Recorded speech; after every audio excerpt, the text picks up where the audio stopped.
Price எல்லாம் கர்த்தருக்கு சோத்திரம். இன்று கர்த்தர் நம்மோடு பேச விரும்புகிற வார்த்தை, கர்த்தருடைய நாமத்தை குறித்தே மேன்மையை பாராட்டுவோம். ஆமீன். கர்த்தரை சொந்த ரட்சா ஏற்றுக்கொண்ட உங்களுக்கு எனக்கும் மேன்மையான விஷயம் ஒன்று இருக்கு. என்னன்னா, அது கர்த்தருடைய நாமம். உலகத்துல இருக்க எல்லா நாமத்துக்கும் மேலான நாமத்துடைய இயேசு என்ற நாமத்தை நம்ம உச்சரித்து ஜெபிக்கும் போது அதுதான் உலகத்திலே மிகப்பெரிய மேன்மை.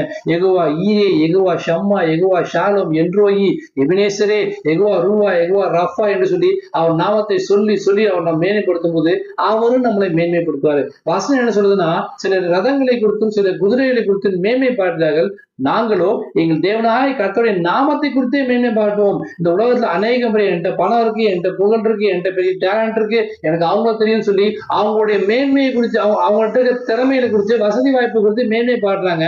ஆனா நமக்கு இதுல எது இருந்தாலும் இல்லாட்டியும் கர்த்தர் நம்மோடு இருக்காரு. நம்மளை ஆசீர்வதிக்க முடியாத, நம்மளை பாதுகாக்க முடியாத, நம்மளை வழிநடத்த முடியாத, நமக்கென்று பரிசுத்தத்தை கொடுத்து நம்மளை பரலோகத்துக்கென்று வழிநடத்த முடியாத, நித்திய ஜீவனை கொடுத்து பாவ மன்னிப்பு கொடுத்து கர்த்தர் நம்ம ஆசீர்வதிக்க முடியாத நம்மோடு கர்த்தர் இருக்காரு. வானத்தையும் பூமி உண்டாக்கின கர்த்தர் நம்மோடு இருக்காரு. உலகத்துல இருக்கவனையும் நம்மோடு இருக்க பெரிய ஒரு வசனத்தையும் இருக்காம பெரிய தேவன் நம்ம கூட இருக்க நம்ம தாங்க மேன்மை பாட்டணும். அதனால எதை குறிச்சும் தாழ்ச்சி அடையாதீங்க, எதை குறிச்சும் கவலைப்படாதீங்க. வானத்தையும் பூமி உண்டாக்கின கர்த்தர் நம்மோடு இருக்காரு. அவர் நாமத்தை நீங்க மேன்மைப்படுத்துங்க, அவரும் உங்களை மேன்மைப்படுத்துவார். ஆமென். God bless you.